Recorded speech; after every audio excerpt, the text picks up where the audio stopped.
Dari apa yang telah Syafira katakan tadi Ustadz Akmal, apakah apa yang terjadi pada Syafira ini pernah terjadi dahulu di zaman Rasulullah SAW? Iya, ketika adanya yang insaf-insaf, adanya mereka pada koridor yang awal, kemudian mereka pindah hijrah ke tempat yang lain. Ada kisah-kisah di mana Mushab, sahabat Rasulullah juga dari golongan bangsawan di Madinah. Ketika dia orang yang punya, semua punya. Tapi ketika dia mau menghijrah, sampai dengan perilakunya itu, sampai orang tuanya pun minder darinya. Sehingga ada sahabat yang menyampaikan berita itu.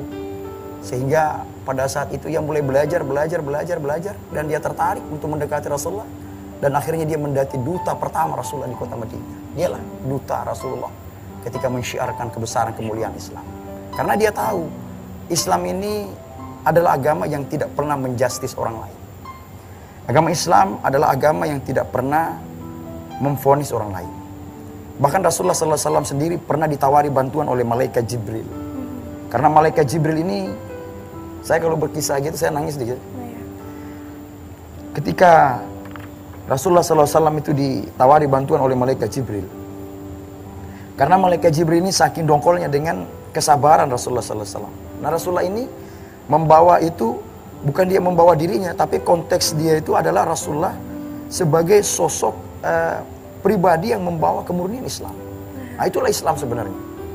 Akhirnya malaikat Jibril mengatakan, ya Rasulullah, saya ini sudah cukup sabar melihat kesabaranmu. Aku ini punya 2 sayap. Ketika engkau berdoa, maka saya angkat sayap kanan saya, bagaikan Jabal Nur, gunung yang begitu besar. Maka saya akan angkat, saya timpakan, saya tutup mereka, semua umat yang tidak pernah mendengarkan dakwah. Akhirnya Rasulullah kemudian diam aja. Kemudian malaikat Jibril menyampaikan lagi, ya Rasulullah, tidakkah engkau melihat Nabi Nuh bagaimana? Nabi Nuh nabinya berdoa untuk menenggelamkan umatnya karena tidak mampu lagi. Akhirnya malaikat Jibril menyampaikan, tidakkah kau lihat bagaimana peristiwa Nabi Lut yang berdoa juga karena dia tidak mampu dengan umatnya. Akhirnya kita kena dalam peristiwa Gomorrah dan Sodoma yang ditenggelamkan dengan peristiwa gempa bumi, tsunami.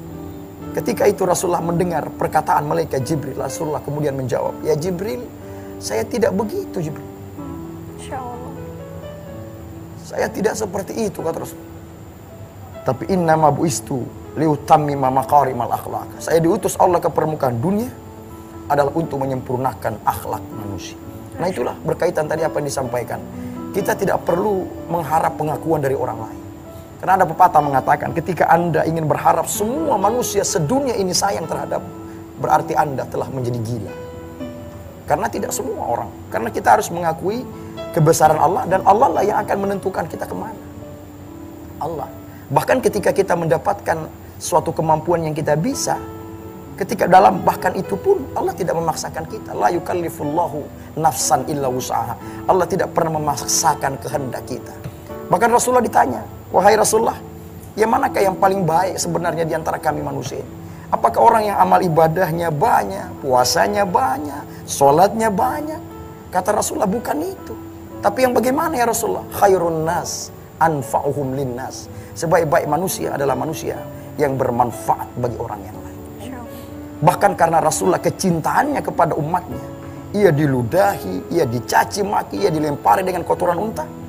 Tapi ketika di akhir hayatnya, ia berkata, ummati, ummati, ummati, ummati. Rasulullah menjawab pertanyaan malaikat Jibril yang menawari bantuan tadi.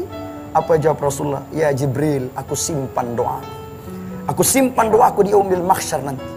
Untuk umatku dan kecintaanku kepada mereka. Sallu ala nabi. Allahumma salli. Allahumma salli sayyidina Muhammad. Betapa luar biasanya kemurnian Islam.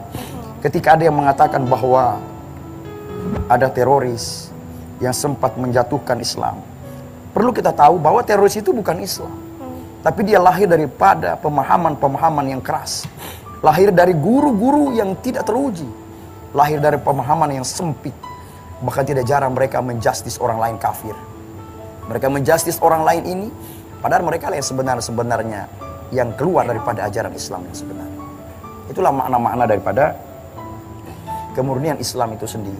Karena tadi kita mendengar bahwa ada kalimat-kalimat di mana bahwa ketika saya ragu ya Allah. Karena kita tidak boleh ragu. Beliau sudah meyakinkan dirinya untuk hijrah. Dan ketika kita berdoa, kita harusnya berbaik sangka kepada Allah. Karena Allah Subhanahu wa taala sendiri mengatakan, "Ana inda zonni abdi bi." Aku ini bagaimana persangkaan hambaku saja. Ketika dia sangka aku baik, maka aku baik gitu.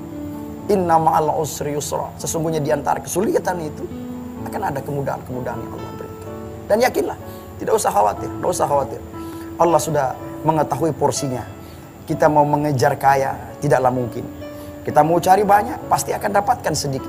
Tapi ketika kita menunggu antrian untuk menghadapi kematian, bekal apa yang kita siapkan untuk menghadapi peristiwa kematian itu. Makanya Allah menjelaskan, ketika dijelaskan juga, watazawwadu fa inna khairaz zadi taqwa. Berbekalah kalian karena bekal yang baik itu adalah takwa. Ketika kita mengalami peristiwa-peristiwa kematian, adakah kita begitu ikhlas pada saat itu? Tentu tidak. Makanya Allah tadi kasih hiburan, kasih mainan. Dikasih dia mainan, Allah kasih pekerjaan, dia ada rezeki beli mobil. Dia cuci mobilnya, tak lama dia mati. Dia mencuci motor besarnya, motor bagus, tak lama mati. Dia buat rumahnya yang begitu mewah, rumahnya tidak Intinya lama apa mati. dari semua itu, Ustaz? Kemudian istrinya yang cantik, ketika dia angkat oleh keranda jenazahnya, dia keluar, selamat tinggal wahai rumah yang indah. Selamat tinggal wahai istri yang cantik. Selamat tinggal semua. Itu adalah mainan Allah berikan, karena Allah tahu kita suka main. Baik, jadi ternyata semuanya itu akan ditinggalkan ya Ustaz. Iya, Jadi titipan, kembali lagi, Iya. apapun yang kita lakukan saat ini, teman cerita, semuanya innamal a'malu binniyat. Semuanya tergantung pada niat. Namun niat yang utama adalah niat kepada Allah Subhanahu wa taala dan Rasulnya, karena tidak ada lagi yang bisa membantu kita selain Allah Subhanahu wa taala. Teman cerita yang ada di rumah, saya Ajeng Mawada dan juga teman-teman dari Storyline, dan ada teman cerita saya hari ini serta Ustadz Akmal pamit undur diri. Kita akan berjumpa lagi di episode selanjutnya. Assalamualaikum warahmatullahi wabarakatuh dan sampai jumpa.